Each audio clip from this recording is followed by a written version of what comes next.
بسم اللہ الرحمن الرحیم، السلام علیکم۔ اپنے فیس بک اور یوٹیوب چینل کے ساتھ میں ہوں رزین نظر۔ ناظرین، 3 اہم ترین خبریں ہیں جو آپ کے ساتھ شیئر کرنی ہے اس ولاگ کے اندر۔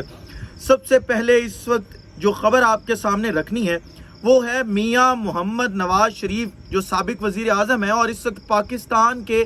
مجرم اعظم بھی ہیں، کیونکہ وہ اس ملک کی عدالتوں سے مجرم ڈکلیئر ہوئے اور اس کے بعد انہوں نے جو ہے وہ ایک راہ فرار اختیار کی۔ ایک 50 روپے کے ایفیڈیوٹ کے اوپر لندن جا کے بیٹھ گئے اور اس 50 روپے کے ایفیڈیوٹ کو دیا کس نے؟ موجودہ جو امپورٹڈ حکومت کا ہمارے اوپر مسلط کردہ وزیر اعظم ہے شہباز شریف، اس نے۔ لیکن اس کے خلاف نہ تو عدالتوں نے کوئی کارروائی کی اور نہ ہی وزیر اعظم جو سابق وزیر اعظم نواز شریف ہے اسے پاکستان لانے کے لیے کوئی اقدامات کیے گئے۔ اب یہاں پہ معاملہ یہ ہے کہ نون لیگ جو ہے وہ کلیم کر رہی ہے اور ایک تاریخ دے دی گئی ہے کہ جو مجرم اعظم نواز شریف ہے وہ پاکستان واپس کب آئے گا۔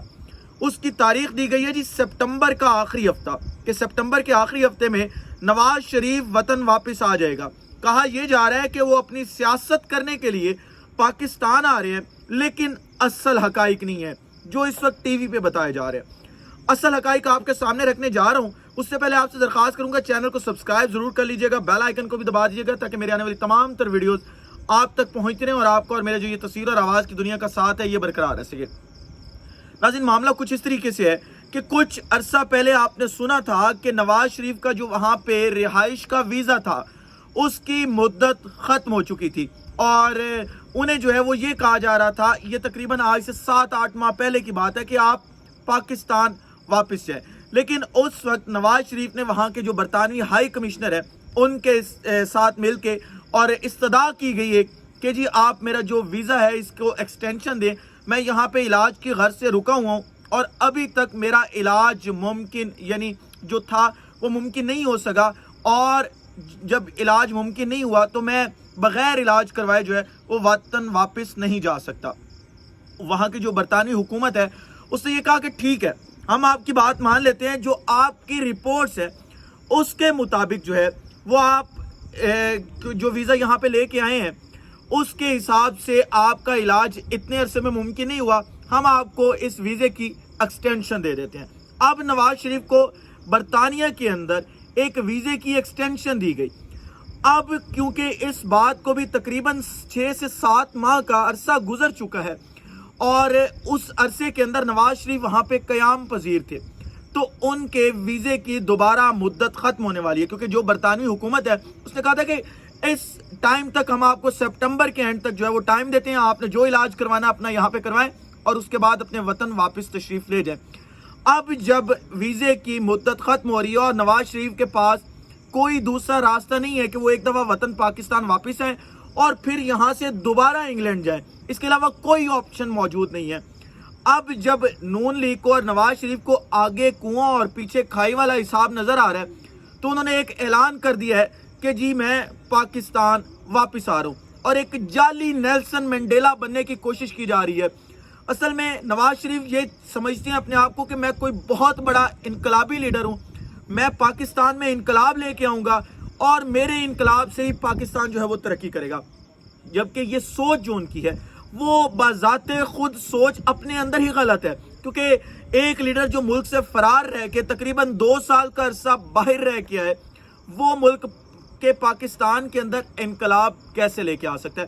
یہ پوری حقیقت ہے جو میں نے آپ کے سامنے اس ویڈیو کے اندر رکھ دی ہے کہ جو کچھ میاں نواز شریف کرنا چاہ رہے ہیں اور کس طریقے سے ایک نیریٹو بنانے کی کوشش کی جا رہی ہے کہ نواز شریف سیاست کرنے کے لیے، پاکستان کو بچانے کے لیے وطن واپس آ رہے ہیں۔ اب نواز شریف سے متعلق ایک اور آپ کو خبر دیتا ہوں۔ ابھی کچھ دیر پہلے میں نے ایک نوٹیفیکیشن ہے وہ دیکھا، پیٹرول کی پرائسز کیونکہ 227 روپے پر لیٹر پاکستان کے اندر چل رہا تھا وہ بڑھا دی گئی ہیں، اور یہ جو بڑھائی گئی ہیں اس کے اندر جو اضافہ ہے وہ تقریباً 6 روپے کا اضافہ ہے، یعنی راؤنڈ اباؤٹ کیا جائے تو 6 روپے کا اضافہ جو ہے وہ بنتا ہے۔ اب کیونکہ تمام اینکرز، تمام میڈیا، وہ بکاؤ میڈیا جو اس وقت ماؤتھ پیس بنا ہوا ہے پاکستان مسلم لیگ نون کا، کیونکہ اشتہار مل رہے ہیں، کیونکہ پیسے مل رہے ہیں، اور میں کئی چیزیں آپ کے سامنے لا چکا ہوں، میں آپ کے سامنے پیپرز لا چکا ہوں جس کے اوپر نواز شریف کے بھی سائن ہے، میڈیا ہاؤسز کے بھی سائن ہے، اور انہیں وہ پیمنٹس ریسیو ہو رہی ہیں۔ ایسا میڈیا جس کے اندر وہ شخص جو سچ بولتا ہو وہ آن ایئر نہیں رہ سکتا، اس کو آف ایئر کروا دیا جاتا ہے، وہ میڈیا بھی اس فیصلے کے خلاف جو ہے وہ بول اٹھا تھا، کیونکہ انہیں پتا ہے کہ ایٹ دا اینڈ انہیں جانا عوام میں، اور عوام میں جب جائیں گے تو سما والا حال ہوگا، جیو والا حال ہوگا، لوگ جوتیاں ماریں گے ان کو، ان کے صحافیوں کو، ان کے اینکرز کو جوتیاں ماریں گے۔ تو اس معاملے کے اوپر وہ بھی بولے، غریدہ بول پڑی، جو کہ خود میں اب ان کے بارے میں وہ الفاظ استعمال نہیں کرنا چاہتا کیونکہ پھر وہ حتی کہ عزت کا نوٹس بھیج دیتی ہیں ہمیں۔ غریدہ جو ہے اس نے بھی ٹویٹ کر دیا کہ جی یہ عوام کے اوپر ظلم ہے۔ جب یہ دیکھا کہ یہ نیریٹو بن رہا ہے تو مریم نواز ایک ٹویٹ کرتی ہیں اور اس میں کہتی ہیں کہ جی قائد عوام، کون سی عوام ہے جس کا وہ قائد ہے مجھے وہ نہیں پتا، لیکن قائد عوام اس میٹنگ سے اٹھ کے چلے گئے جس میں پیٹرول کی پرائسز کا جو اضافہ ہے وہ ڈسکس کیا جا رہا تھا۔ پہلا سوال میرا کنسرن جو ہے وہ یہاں پہ یہ ہے کہ ایک شخص جو یہاں کی عدالتوں سے سزا یافتہ ہے، جو ملک سے فرار ہے، ضمانت کے اوپر ہے، اور اس کا وارنٹ گرفتاری جو ہے وہ نکل چکے ہیں، اور وہ جب پاکستان آئے گا اسے ادارے گرفتار کر لیں گے، وہ شخص پاکستان کی جو سب سے بڑی کابینہ ہے، وفاقی کابینہ، اس کے اجلاس میں کیسے بیٹھ سکتا ہے، چاہے وہ اس نے آن لائن شرکت کیوں نہ کی ہوئی ہو؟ یہ سوالیہ نشان ہے اس وقت ہمارے پاکستانی سسٹم کے اوپر اور وفاقی حکومت کے اوپر۔ خیر یہ ایک الگ چیز تھی، ڈیبیٹ تھی۔ دوسری چیز، اب جب بیٹھ گیا تو یہ نیریٹو بنانے کی کوشش کی گئی کہ قائد عوام اس میٹنگ سے اٹھ کے چلے گئے کیونکہ عوام کے اوپر برڈن بنایا جا رہا تھا۔ سوال یہاں پہ یہ ہے کہ کل ایک جو جشن آزادی ہم نے منایا پرسوں، جب آپ یہ ویڈیو دیکھ رہے ہوں گے تو اگلا دن سٹارٹ ہو گیا ہوگا، تو اس جشن آزادی کے اندر 75 کروڑ روپے میں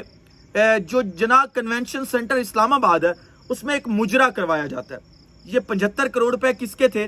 یہ اس عوام کے تھے جس کو 230 پلس میں پیٹرول خریدنا پڑ رہا ہے، جس کو IMF سے قرضہ لے کے اپنی کرنسی کو سٹیبلائز کرنا پڑ رہا ہے، جس ملک کے اندر آفات چل رہی ہیں، سیلاب چل رہا ہے، لوگوں کے پاس کھانے کو پیسے نہیں ہیں، لوگ بھوک سے خودکشیاں کر رہے ہیں، اس قوم کا 75 کروڑ روپیہ مجروں پہ لگایا گیا ہے، جس چیز کا یہ امپورٹڈ حکومت اور یہ وزیر اطلاعات جو اس وقت ڈڈو چارجر ہمارے پہ بٹھایا گیا ہے یہ جواب نہیں دے سکتے۔ اب وہاں پہ 75 کروڑ روپے عیاشیوں پہ لگایا جا رہا ہے، منسٹرز وفاقیوں کو عیاشیاں کروائی جا رہی ہیں، تارڑ کو پنجاب سے اٹھا کے مشیر لگایا جاتا ہے، اس کو عیاشیاں کروائی جا رہی ہیں، تمام لوگوں کو عیاشیاں کروائی جا رہی ہیں۔ اور آپ یہ دیکھیں کہ پیٹرول کی پرائسز مزید بڑھائی جا رہی ہیں اور 6 روپے پر پرائس جو ہے وہ بڑھا دی ہے، جبکہ ڈالر کی قیمت کم ہو رہی ہے، یعنی اس ڈالر کے حساب سے جس ڈالر کے حساب سے آپ نے عالمی منڈی سے تیل خریدنا ہے، عالمی منڈی میں تیل کی قیمتیں کم ہو رہی ہیں، پھر بھی جو ہے وہ پاکستان میں پیٹرول کی قیمتیں جو ہے اس نااہلوں کے ٹولے نے بڑھا دی ہے، اور ہم اس کے اوپر آواز اٹھاتے رہیں گے، ہماری آوازیں کبھی بند نہیں ہوں گی۔ اگلی خبر جو آپ کے سامنے رکھنی ہے وہ آخری خبر ہے، اور اس خبر کا تعلق شہباز گل صاحب کے ساتھ ہے۔ عمران خان صاحب نے آج ایک انٹرویو دیا اور اس کے اندر انہوں نے انکشاف کیا ہے کہ ایک شخص جس کا انہوں نے نام بھی لیا وہ شہباز گل سے ملنے گیا اور واپس میرے پاس آیا تو اس نے مجھے بتایا کہ شہباز گل کو ننگا کر کے ٹارچر کیا گیا ہے، ننگا کر کے تشدد کیا گیا ہے۔ اب بطور ایک قانون کے طالب علم، کیونکہ آپ کو پتہ ہے میرا تعلق جو ہے وہ بیسیکلی قانون سے ہے، میں یہ سوال کرنا چاہتا ہوں کہ یہ جو ادارے ہیں ان کو کس نے اختیار دیا ہے کسی شخص کو گرفتار کر کے جب ان کی کسٹڈی میں اسے ننگا کیا جائے اور پھر اس کے اوپر تشدد کیا جائے؟ کیا اس نے پاکستان میں دہشت گردی کر دی تھی؟ کیا وہ خودکش حملوں میں ملوث تھا یا کسی اور چیز میں ملوث تھا؟ اب یہاں پہ ان لوگوں کا امتحان ہے جو انسانی بنیادی حقوق کی آواز بلند کرتے ہیں، جو انسانی حقوق کے علم بردار ہے۔ یہ اعظم نذیر تارڑ صاحب ہمارے سینئر ہیں وکالت کے اندر، میں ویسے ہمیشہ ان سے اختلاف کرتا ہوں کہ یہ عاصمہ شیرازی گروپ سے ہیں، اور عاصمہ شیرازی گروپ جو ہے وہ پاکستان کے اندر سب سے بڑا انسانیت کا علم بردار تھا، انسانی حقوق کا علم بردار تھا۔ اب ان کے تمام انسانی حقوق کہاں چلے گئے؟ تیل لینے چلے گئے ہیں شاید، کہ اب یہ بول نہیں رہے، یا انہیں اب وہ تمام انسانی حقوق، وہ فنڈامنٹل رائٹس جو آئین پاکستان ہمیں دیتا ہے، جو جنیوا کنونشن ہمیں دیتا ہے، وہ انہیں بھول گئے۔ کیا کسی قیدی کو یہ ننگا کر کے ٹارچر کر سکتے ہیں؟ یہ وہ تمام سوالات ہیں جو اس قوم کو، پاکستانی قوم کو ان اداروں سے، ان گھسپیٹھیوں سے پوچھنے چاہیے، کیونکہ جب تک ہم اپنے حقوق سے صحیح طرف متعارف نہیں ہوں گے، صحیح طرح ہم انہیں نہیں جان لیں گے، یہ لوگ ہمارے ساتھ ایسے ہی کرتے رہیں گے۔ اس ولاگ سے اتنا ہی، اگلے ولاگ میں دوبارہ ملاقات ہوتی ہے۔ مجھے اجازت دیجیے گا۔ پاکستان کا اور آپ تمام لوگوں کا اللہ حامی و ناصر ہو۔ پاکستان زندہ باد۔